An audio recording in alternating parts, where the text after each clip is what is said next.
Bonjour. Affaire des 94 milliards, Sonko fonce vers la Cour suprême de titrer Walf Quotidien. La Cour d'appel a rejeté son recours. À la page 2, retenez avec mon confrère Salifka que ce n'est pas pour demain l'enrôlement de l'affaire des 94 milliards opposant Ousmane Sonko, leader de Pastef les Patriotes, à Mamour Diallo, ancien directeur des domaines. À l'instar de l'affaire Petrotim, le dossier est en passe de connaître un enterrement de première heure. C'est du moins ce que présage l'ordonnance rendue hier par la chambre d'accusation de la Cour d'appel de Dakar en ce sens.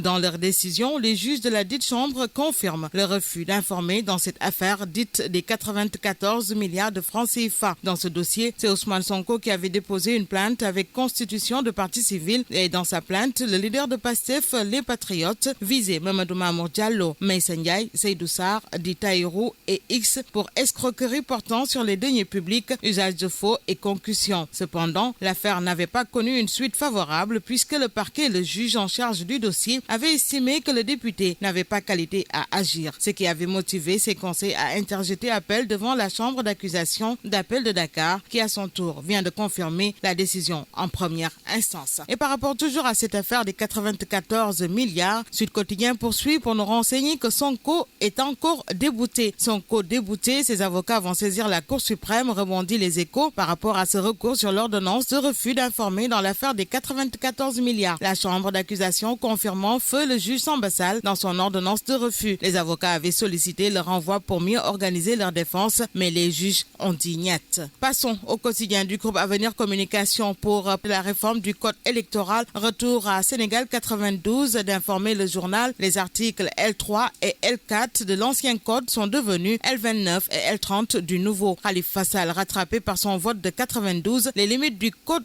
consensuel à lire dans le journal. Pendant ce temps, l'Observateur lance une alerte rouge par rapport à la troisième vague Covid-19. À sa une, le journal indique qu'il y a plus de 40 malades sous oxygène, tous les lits réa Covid occupés, plus de 28 000 cas à Dakar, le Sénégal dans le peloton de tête de la sous-région, une probable troisième dose contre le variant Delta. Un nouveau variant dénommé Lambda s'invite dans la danse et ce n'est pas tout. Critique dans la même foulée annonce plus de 1200 morts de Covid-19 au Sénégal. Le SAMES tire la sonnette d'alarme. La santé de Malampi, l'autre titre de l'I quotidien sur cette troisième vague de Covid-19, les services au bord de l'implosion, aucune mesure déterminante n'est prise. Les médecins demandent d'interdire tous les rassemblements, appel aux chefs religieux. Quand le variant joue aux troubles fêtes, c'est la une de Rewmi quotidien. Tabaski, explosion des contaminations. Le SAMES interdit entre guillemets les rassemblements politiques et religieux. Le syndicat des médecins préconise l'interdiction des rassemblements. C'est l'AS qui donne l'information par rapport à la montée en flèche de la Covid. À côté de cette information-ci, il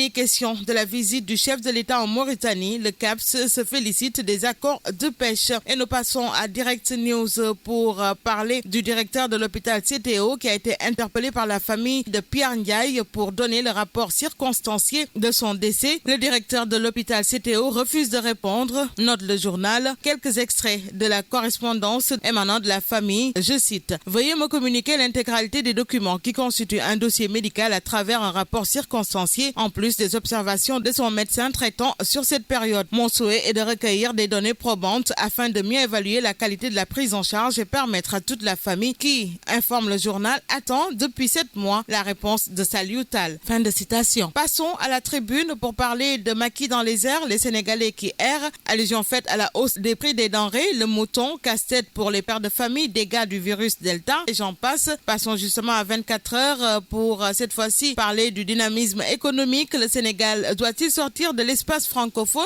Pour une interrogation de mes confrères, tandis que Source A ouvre sur Libas Laïmboup, allié de Macky Sall, jugé pour escroquerie présumée sur 200 personnes, un procès comique. Grosse cacophonie propice au Covid à Liberté 5 autour de la vente de billets pour la Tabaski. Dakar Demdik au terminus des frustrations, informe toujours le journal, tandis que c'est le cri de détresse à Dakar Demdik par rapport à cette gestion décriée du DG. Les travailleurs engagent la guerre contre Omar Boun Khattab Silla. Le Soleil ouvre sur tout à fait autre chose. Il s'agit des soldats tombés au combat. Une maison à leur famille à partir de janvier 2022. Dakar Times enchaîne. Nouveau projet de loi contre les terroristes en France. Majorité et opposition unis contre le terrorisme. Libération à son tour de nous révéler la saisie record réalisée par la gendarmerie de Keur Massar. Le charlatan Adam Ndiaye remettait les faux billets à ses clients. clients. Et nous passons au sport avec Stade tout d'abord. Attribution du Ballon d'Or 2021. De grosses surprises à prévoir, s'interroge mes confrères, tandis que nous bouclons avec Sonolambe. Au Bombardier prévient Balagaï 2 en ces termes. J'ai plus de 30 marabouts et ils m'ont tous assuré la victoire. Bonne lecture à tous.